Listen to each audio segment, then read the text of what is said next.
ಅಶೋಕ, ಅಪ್ಪ ಅಶೋಕ, ಯಾರಿದ್ದೀರಪ್ಪ ಮನ್ಯಾಗ?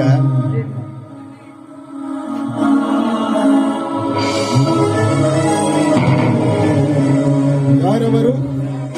ನಿಮಗೇನಾದರೂ ಬುದ್ಧಿ ಇದೆಯಾ? ಹೊರಗಡೆ ನಿಂತು ಭಿಕ್ಷೆ ಕೇಳೋದು ಬಿಟ್ಟು ಮನೆ ಹೊರಗಡೆ ಬಂದು ಭಿಕ್ಷೆ ಕೇಳ್ತಿದ್ದೀರಲ್ಲ, ಆತಿಗೆ ಆಗುದಿಲ್ಲವೇ? ನಾನು ಭಿಕ್ಷುಕನಲ್ಲಪ್ಪ, ಭಿಕ್ಷುಕನಲ್ಲ. ನಿನ್ನ ಹಡಿದ ತಂದೆ ಶಿವಣ್ಣನೋ? ನಾ ಶಿವಣ್ಣ.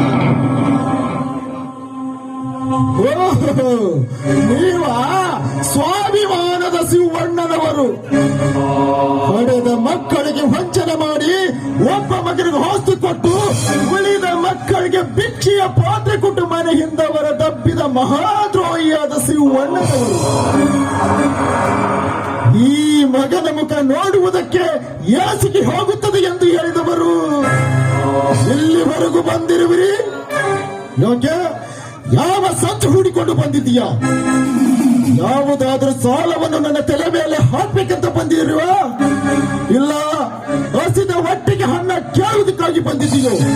ಹೇಳು, ಯಾವುದಾದ್ರೂ ತಾಪತ್ರ ಹಿತ ಸಲುವಾಗಿ ಈ ದರಿದ್ರ ವೇಷದಲ್ಲಿ ಹಣ ಕೇಳುವುದಕ್ಕಾಗಿ ಬಂದಿದ್ದೀಯೋ? ವಿಷದ ಅಕ್ಷರಗಳಿಂದ ಎನ್ನ ಎದೆಯನ್ನೇ ಚುಚ್ಚಬೇಡಪ್ಪ, ಚುಚ್ಚಬೇಡ. ನಿನಗೆ ನಾನು ಕೆಟ್ಟಿದ್ದು ಮಾಡಿದವನು ಅಲ್ಲ, ಕೆಟ್ಟಿದ್ದು ಬಯಸಲು ಬಂದವನಲ್ಲ. ಹಸಿದ ಹೊಟ್ಟಿಗೆ ಅನ್ನ ಕೇಳಲು ಬಂದಿಲ್ಲೋ, ಅನ್ನ ಕೇಳಲು ಬಂದಿಲ್ಲ. ಐಶ್ವರ್ಯದ ಬದುಕಬೇಕಂತ ಹಣ ಕೇಳಲು ಬಂದಿಲ್ಲಪ್ಪ, ಹಣ ಕೇಳಲು ಬಂದಿಲ್ಲ. ಒಂದೇ ಒಂದು ಮಾತು ನಿನ್ನ ಹತ್ರ ಕೇಳೋದಕ್ಕೆ ಬಂದಿದ್ದೀನೋ, ಕೇಳೋದಕ್ಕೆ ಬಂದಿದ್ದೀನಿ. ಯಾವ ಮಾತು? ಏನು ಹೇಳಲು ಬಂದಿರುವಿ?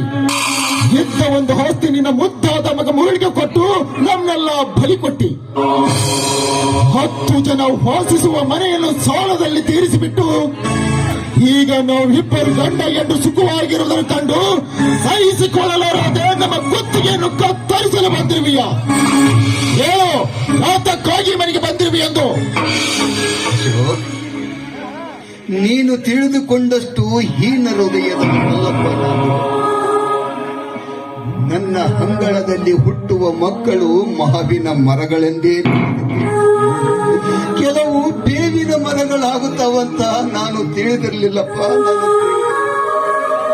ನೋಡು ಅಶೋಕ್, ಹಿಂದಿನ ಎಲ್ಲ ನೆನಪುಗಳನ್ನು ಮರೆತು ನಿನ್ನ ಹೆತ್ತ ತಾಯಿಯ ದುಃಖ ನೋಡಲಾರ್ದೆ ನಾನು ಇಲ್ಲಿಯವರೆಗೂ ಬಂದಿದ್ದೇನಪ್ಪ, ಇಲ್ಲಿವರೆಗೆ ಬಂದಿದ್ದೇನೆ.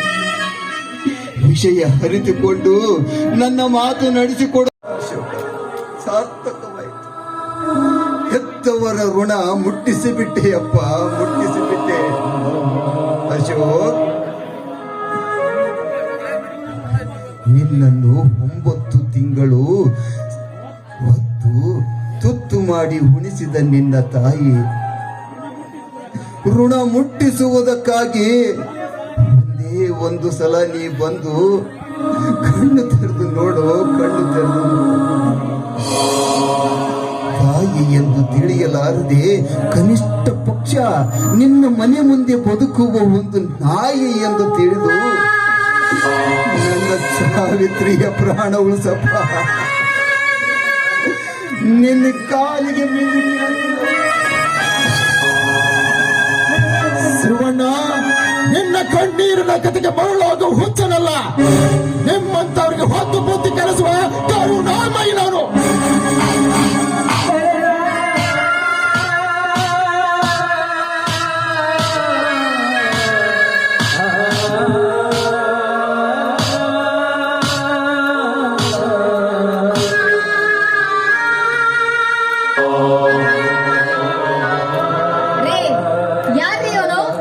ಯಾವನೋ ಹಾದಿ ಹಿಡಿದು ಹೋಗುವ ಭಿಕ್ಷುಕ ದಾರಿ ತಪ್ಪಿ ನಮ್ಮ ಮನೆಗೆ ಬಂದಿದ್ದಾನೆ ಈ ದರಿದ್ರ.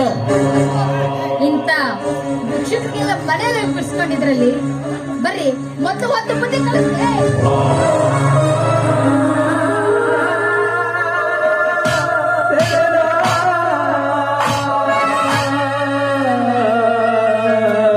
ಇವನ ಹೆಂಡತಿಗೆ ಕ್ಯಾನ್ಸರ್ ಆಗಿದೆ ಅಂತೆ ಕರೆಯಲು ಬಂದಿದ್ದಾನೆ ಈ ದರಿದ್ರ. ಏನೇನ್ ದರಿದ್ರ ಮಾಡಿದ್ದೋ ಏನೋ ಏನ್ರಿ ಮಗನ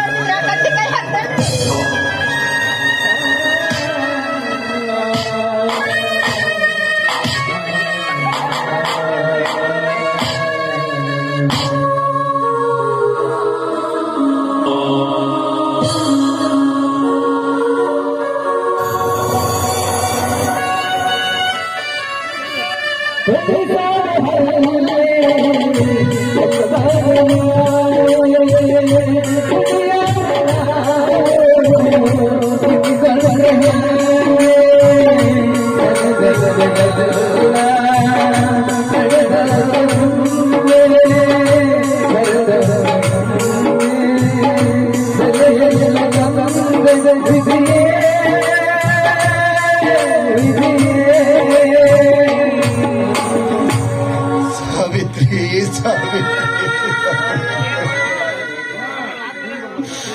ಅಂಗಳದಲ್ಲಿರುವ ಹಕ್ಕಿಗಳೆಲ್ಲ ಹಾರಿ ಹೋದ್ರು ಅಶೋಕ ನಮ್ಮ ಪಾಲಿನ ಹರಗಿಳಿ ಎಂದೇ ತಿಳಿದಿದ್ದೆ. ಗಿಳಿಯಿಂದ ಹಕ್ಕಿ ತಿಳಿದಿದ್ದು ಹದ್ದಾಗಿ ನಮ್ಮ ನೆತ್ತಿಯನ್ನೇ ಕುಕ್ಕಿತಲ್ಲ ಸಾವಿತ್ರಿ. ಹಕ್ಕವೆಂದು ಹಿಡಿದಿದ್ದು ಹಾವಾಯಿತು, ಹಾಲು ಎಂದು ತಿಳಿದಿದ್ದು ವಿಷವಾಯಿತು. ಎತ್ತ ತಾಯಿಯನ್ನೇ ನೋಡದ ತಾಯಿ ಗಂಡನ ಕಾಲ ಬಂದಲ್ಲ.